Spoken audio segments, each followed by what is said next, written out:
Malate, Manila, most happening place to be in Malate.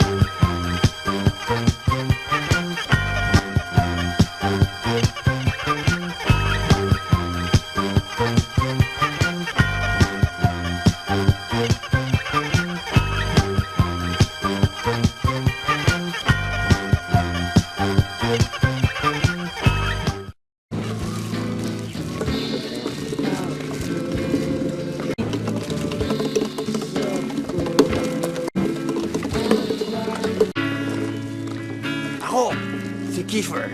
Ako, ang pinakamatalinong tao sa UP.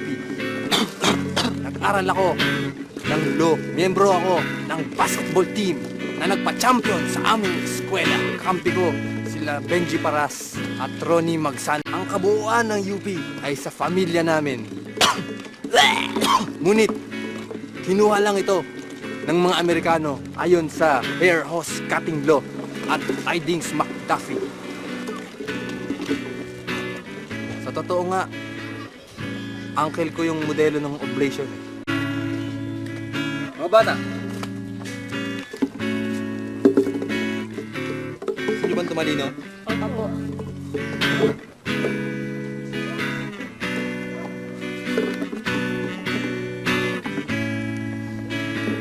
Ako si Peter, pinakamatalinong tao sa UP.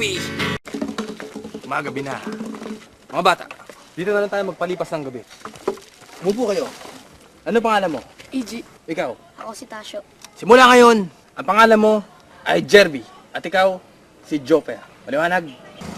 Alam nyo, noong Vietnam, nasa gera ako eh. Nang lumusog na yung mga Hapon, ako lang ang natira. Noong panahon ni Marcos, ako lang ang natira sa mga kalye habang sila ay nagrarally. Tinirgas kami nun. At noong 1980s, ako ay isang taxi. When the Confederates attacked the Fort Sumter in the harbor of Charleston, South Carolina, the war was on. Naintindihan nyo ba, mga bata? Hindi. Jofer, ganito na lang. Kuha mo akong tinapay sa inyo. Yes, Master. Bilis. Ikaw, Jerby. Kuha mo akong tissue sa inyo. Yes, Master. Hi, I'm Keeter.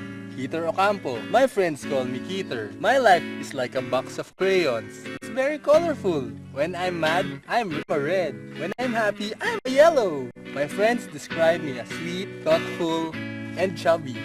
I like cycling. I like going to the malls. I like hanging out with friends. I like chocolates. And my favorite flower is Malaysian Holland tulips.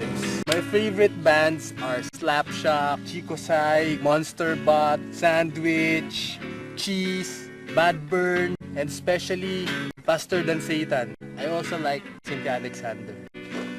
Kanina ka